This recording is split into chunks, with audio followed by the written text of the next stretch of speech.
one. Adam, man, thank you so much for joining me. Our boy Neil Mo linked us up, and I'm excited to have you on. How's your day going? Going well, man. Appreciate you having me. For sure. And I guess off the jump, I got to congratulate you. You've had a hell of a year for a Georgia graduate. So congrats on the national championship. Congrats on Stafford winning the Super Bowl. How was the Super Bowl?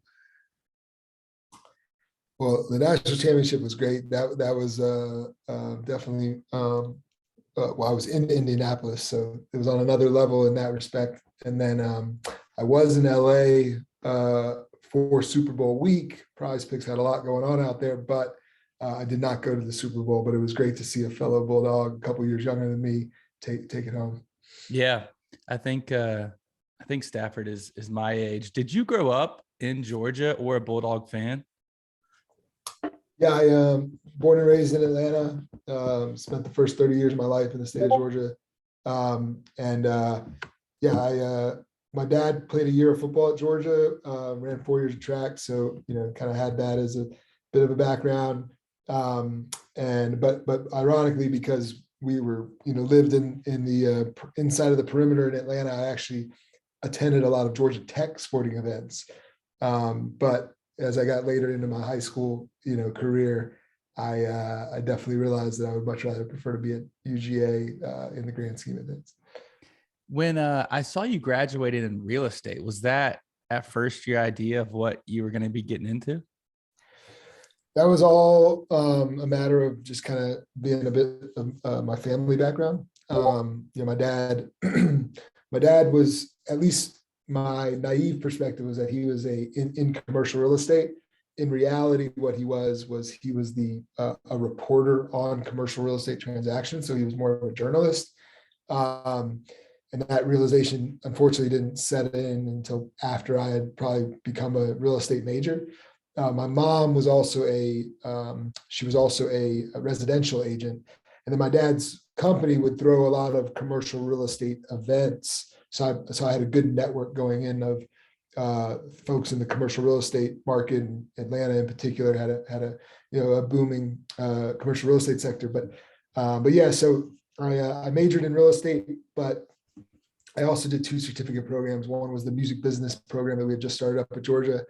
I was part of that inaugural year. And then the other was this leadership program. And it was the leadership program that really kind of spoke to me the most and really kind of, I kind of always knew at a young age that I wanted to kind of be entrepreneurial.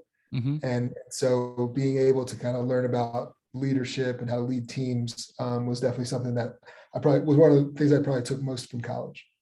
What was your first project or tech project? I think PrizePicks is your 4th or so. What were some of the earlier ideas you had?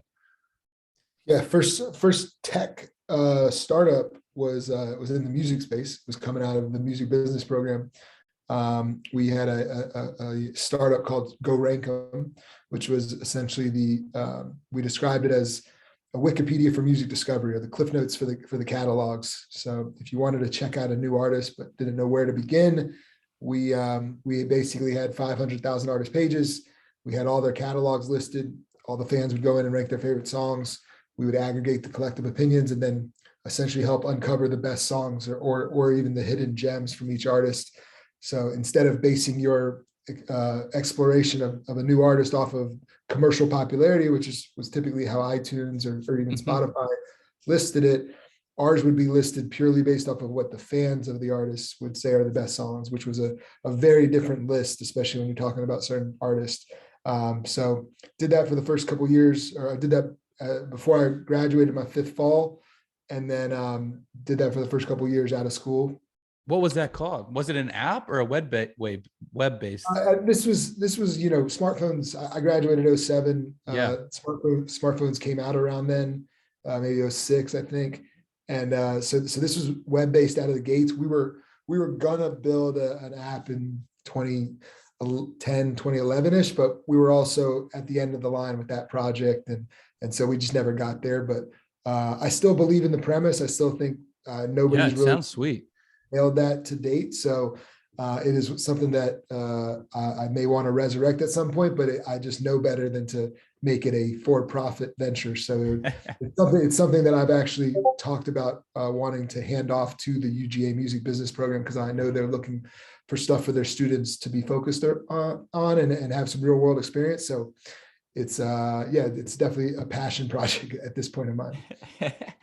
I read somewhere that you and Zuckerberg are relatively around the same age, and you kind of saw what he was doing with Facebook, and that somewhat influenced you into the internet space.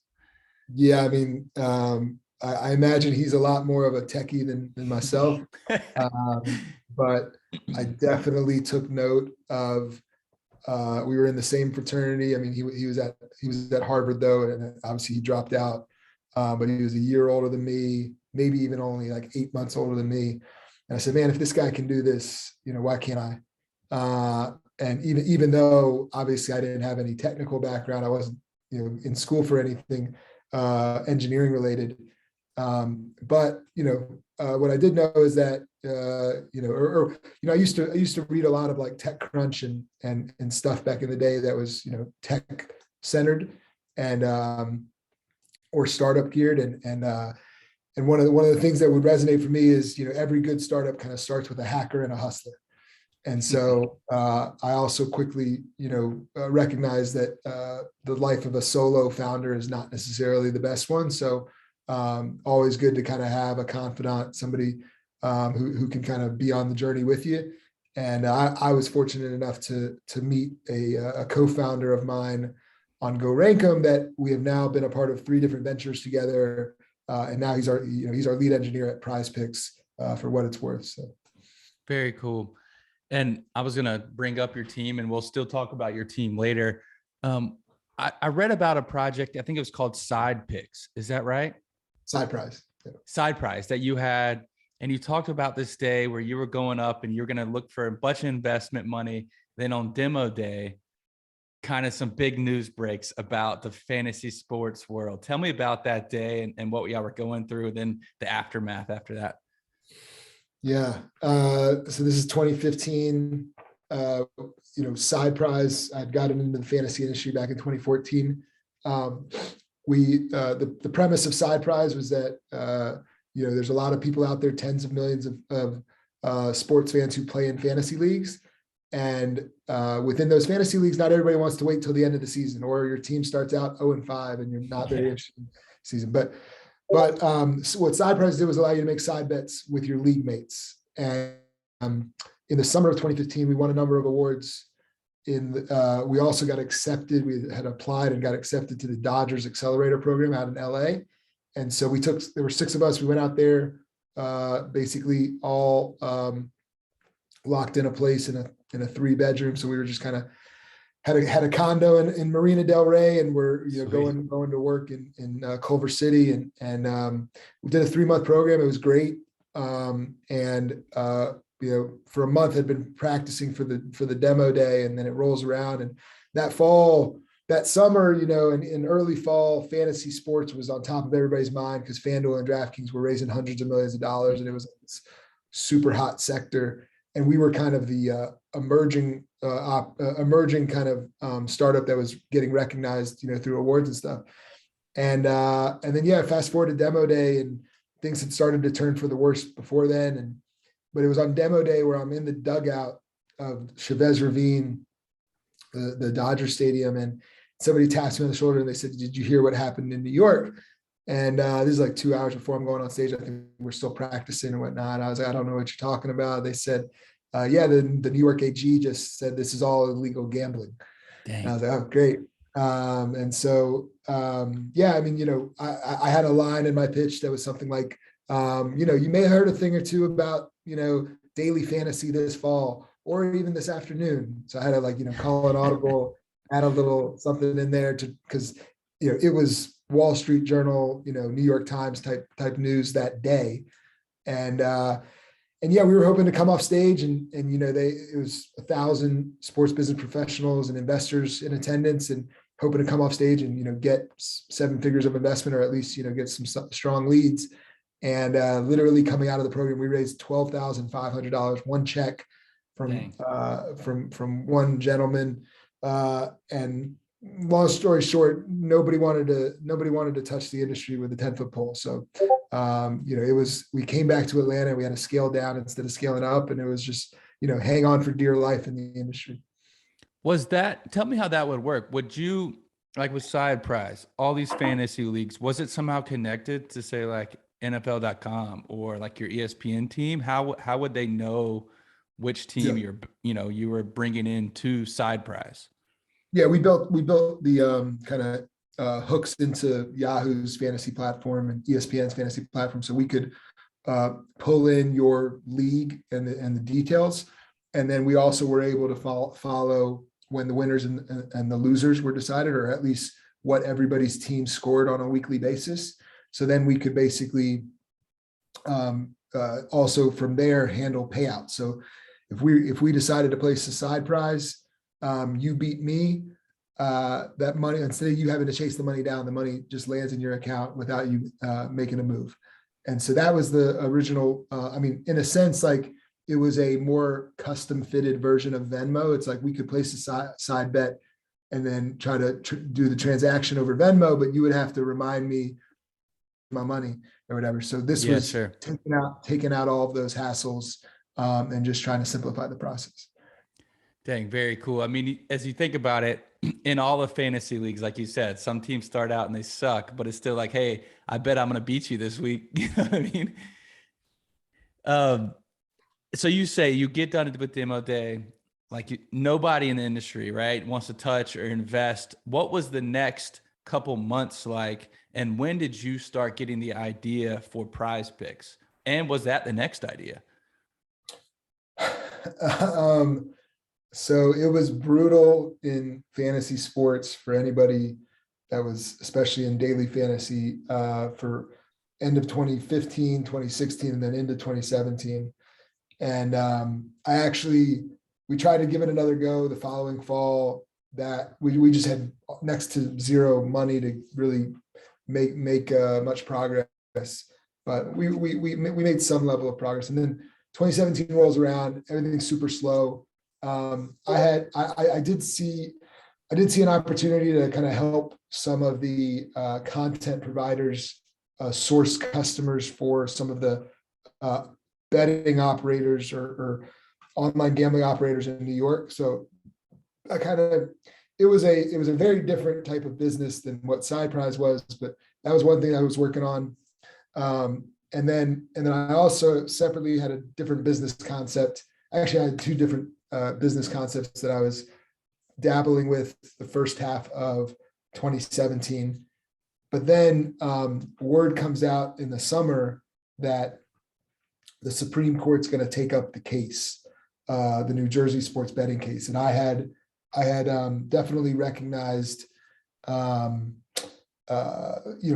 into that a number of states had specified fantasy sports laws, and I had talked to a number of lawyers in the space, and essentially none of these states had specified that a fantasy contest must involve multiple participants, and it happened to be a topic that had been discussed at SidePrize. That what could really make this product work is if we wouldn't have to require both sides to consummate a transaction. Mm-hmm. And could it only be like a one-sided deal? And so fast forward to summer of 2017, and the moment that news comes out, I knew exactly what I wanted to do, and that was create a game where it was essentially you versus the house. And the question then became, what's the best format? And so heading into that fall, tried out a couple of different formats, of what that could look like. Both of them were centered around over/under predictions, because I did kind of tell myself that was surely going to be the most popular format within this burgeoning industry. And sure enough, that bet was right. That hypothesis was right. And now PrizePicks, 4 or 5 years later, is kind of like, has essentially spawned this whole new industry. That's probably the fastest growing industry in arguably the entire sports betting ecosystem. When did you launch PrizePicks? So private beta was fall of 2017, and then we remained for about a year. We remained in private beta, and then we finally opened it up to public in the fall of 2018. And then, it's been kind of off to the races ever since. What was the rollout like? Did you, what was some challenges early on in those days? And how was the customer base? Did you see pretty good, signups over the first couple months? We were always, since 2015, we've always been battling regulatory concerns. So it was always more difficult than it should have been to get investment capital. And also, in addition to that, we were not being, in my opinion, valued properly. So I was always cautious to raise more money than we truly needed, because we were not able to raise that at valuations that I thought were justified, or had this been other industries, they would have been justified without the regulatory concerns. So we took a very methodical approach, and in the grand scheme of things, I think it's paid off. But yeah, like I said, it was never necessarily as easy as it could have been. Did you see your customer base grow pretty good at the beginning?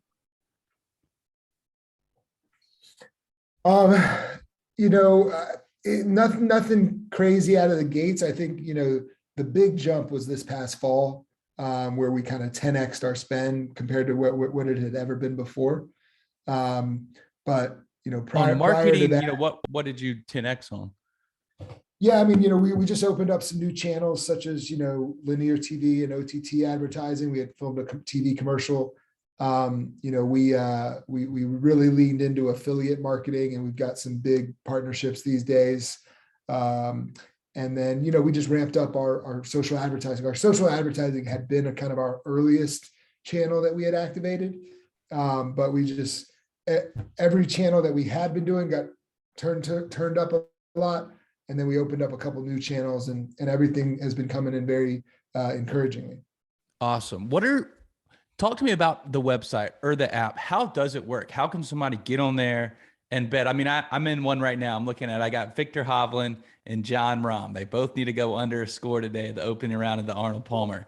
I saw that earlier today. I had to put it in because I knew we were talking. But what are other things y'all offer? How many sports? I know y'all get into some esports as well.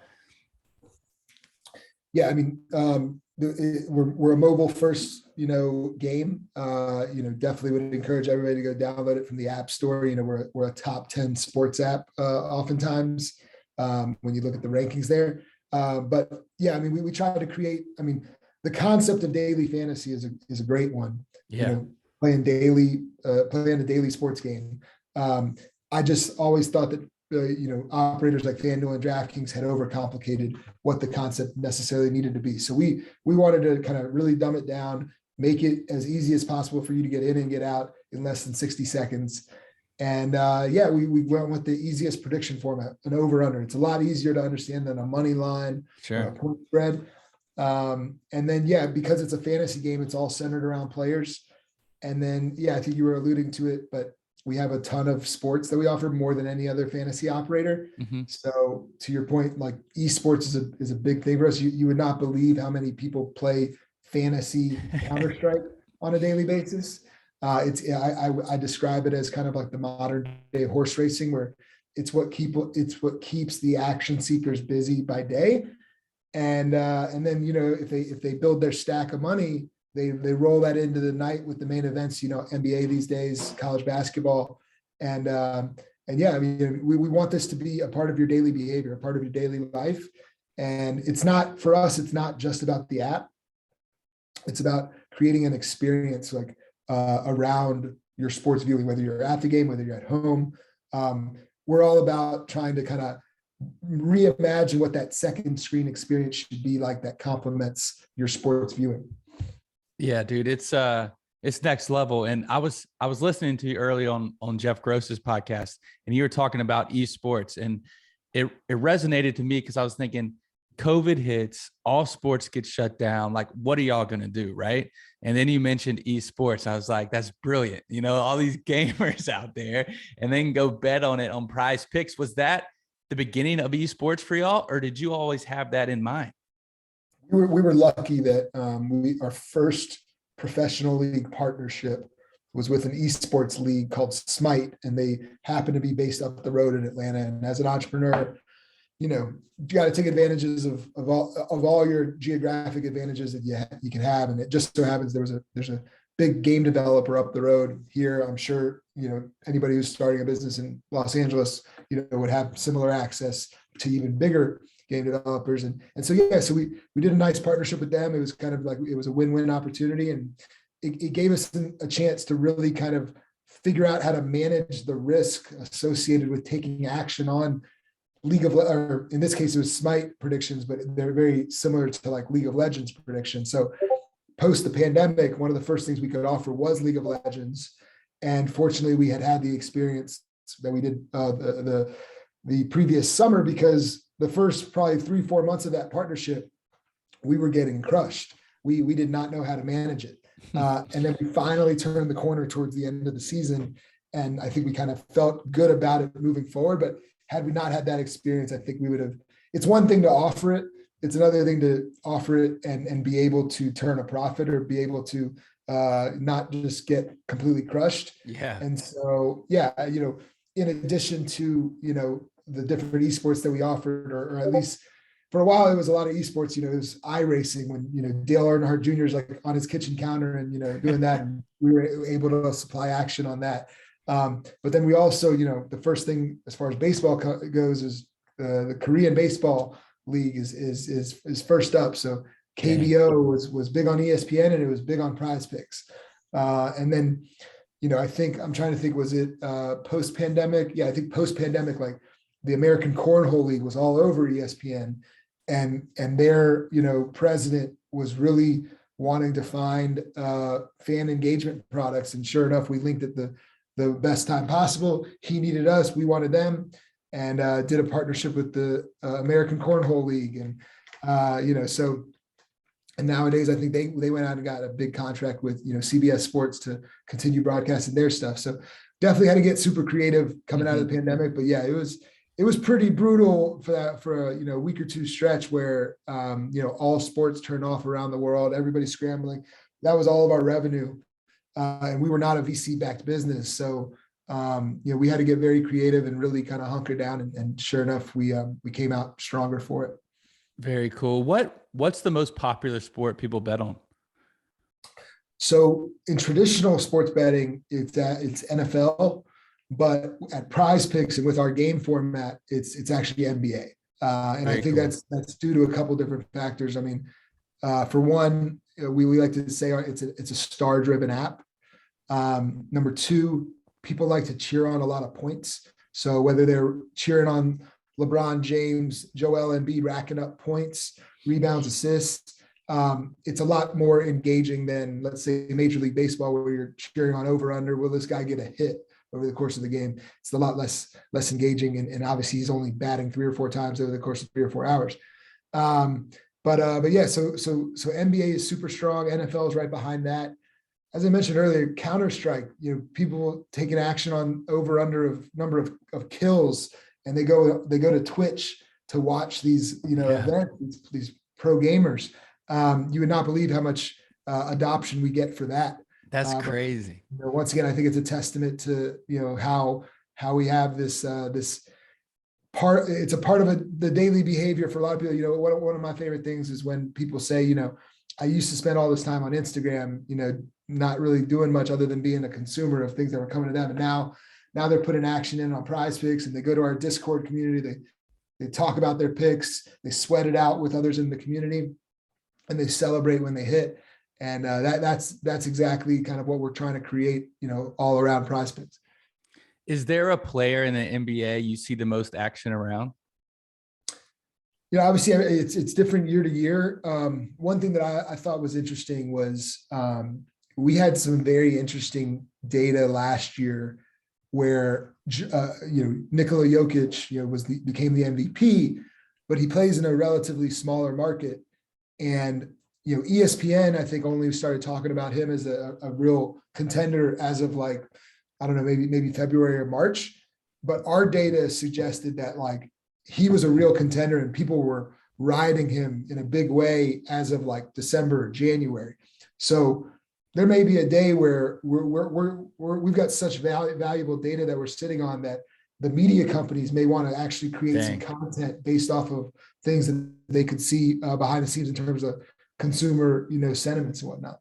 Yeah, like early predictors of what the consumer base, right, or client base is picking. The fans of these teams are picking. Is there like a certain format, or is it always like head to head, or can you like combine players? What's that setup like? For it to be a legal fantasy contest, you have to have at least multiple players from multiple teams. So it has to be 2 or more. We kind of cap it at 5 right now, just because we don't want people to be playing the lottery every night. If we were to tell you got to get 10 out of 10 right, you're not going to win. You're not going to hit that, very often. So we cap it at 5. We give you, with our 5 pick, for example, we give you the ability to get back some money if you hit 3, 4, or 5. Or you can, so that's called our flex play. Dang, power cool. play, it's an all or nothing where, if you hit 4 of 4, 3 of 3, you basically get a 10x return for 4 of 4 as an example. Awesome. And that actually answered my next question, because I was going to ask, what does differentiate y'all from like normal sports betting? And in the news right now, it's all over. Like, this state is legalizing sports betting. This state is legalizing sports betting. How does that affect y'all? We think we've got a pretty differentiated product. Mhm. Once again, at its core, it may resemble sports betting in certain ways, but over time and increasingly more so, I'd say it's clearly becoming something that we're inventing a game, and we're reimagining what that game should look like.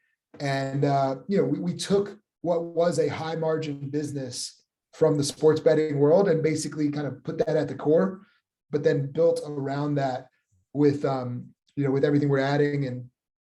And perfect example is, I mentioned the flex play earlier, where you can miss 1 or 2 and still win some money. We're also going to, I don't know if you might have caught it, but during the Super Bowl, OBJ goes down to an injury. He's doing it, hopefully he got surgery by now. But he goes down, and Drake had 1.3 million on that prediction, and not with us, but it was a kind of pop culture story. And we basically were prepared, where we said, hey, we want to be the place where people come to play overs and win playing overs more often than not. And so when that happened in the biggest game of the year, what we did was we said, hey, if OBJ was a part of your broader entry and all your other picks were set to win, and he was going to be the last pick, we will either, I forget if we either counted it as a win or just made it considered it a DNP. Got it. And then if it was the DNP, I think we just kind of reverted it back. But it went over. We pushed this out in the middle of the Super Bowl.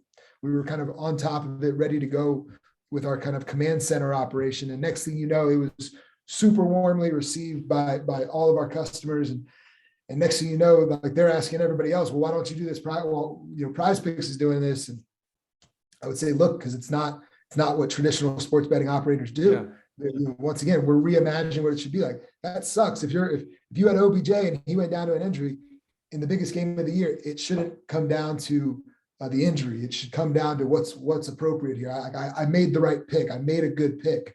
And so, can PrizePicks look out for me? It's kind of like the lens that we push it through.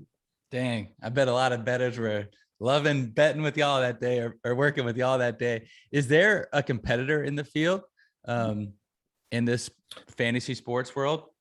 Yeah, we call our little kind of niche of a category single player fantasy, which is kind of something that was kind of pulled from the gaming world, single player, games. Yeah, there's definitely some up and coming other companies in our space, which helps validate the category. And I think for any regulatory concerns, for example, like Vivid Seats just bought a company in our space. Caesars made an investment in a company in our space. Another company, Bally's, public company Bally's bought another company in our space. So there's definitely some other operators, but we definitely lead the category in many respects. Very cool. What's your investment format like? I know y'all brought on some investors. That's how I knew you through Jeff Gross. Is it a lot of individuals? Have you gone the virtual venture capital route? Where y'all at with investment? We've primarily built the business off of, the game profits. Like I mentioned before, it's a good margin business, debt financing, because we can acquire customers for a pretty cheap cost. And then we also can break even on those costs fairly quickly. And then the last piece would be the equity side of it, bringing in investors. We have not done a VC raise to date, but we're heading into what should be an 8-figure raise that will likely involve some big names, and imagine we may announce something in late Q2 regarding that, but we're still that one is just about to kick off officially before you know it. Dang, you got some things in the works. Yep. All right, last few questions here for you. As an entrepreneur, there's a ton of people out there that want to be entrepreneurs. What is your advice to them?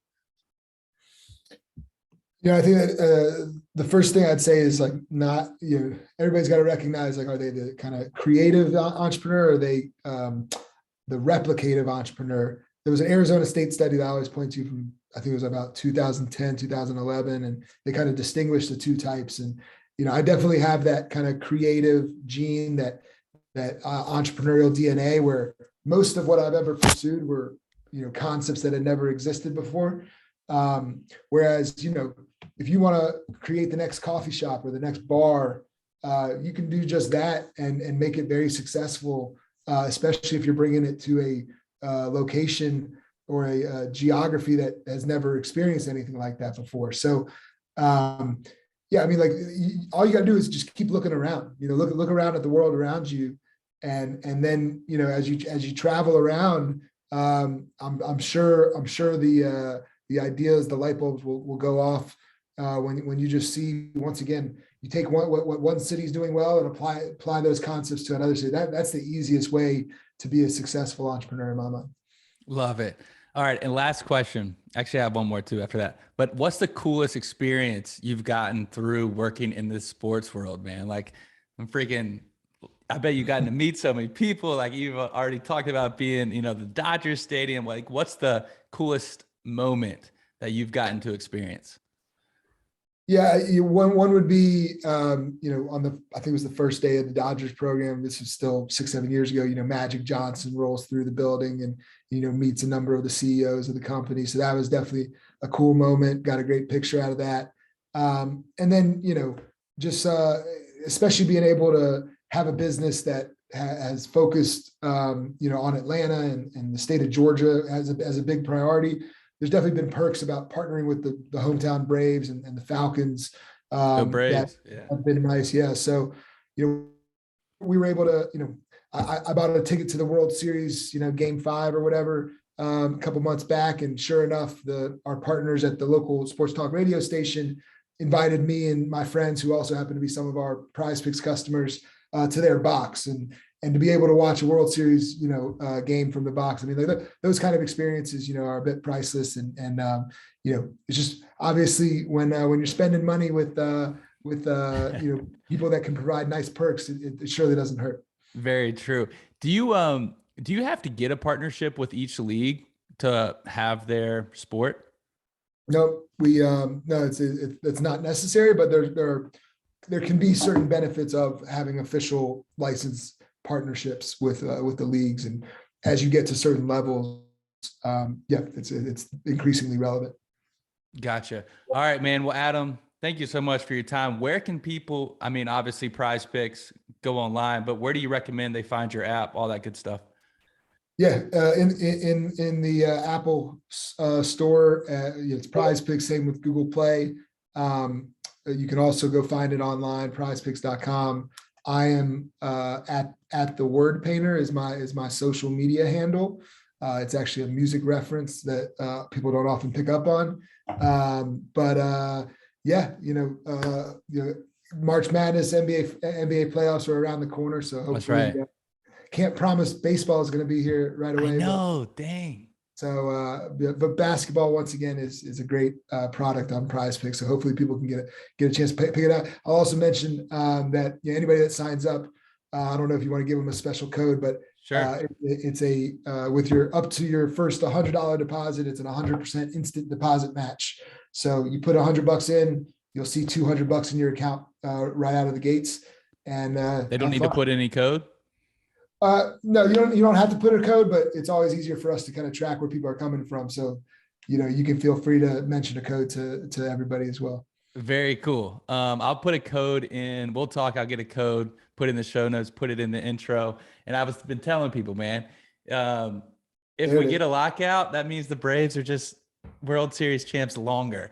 Like we're just before the season starts, man. Adam, thank you again for coming on. This has been great. And who knows, maybe we'll catch up in again a year, 2 years when this is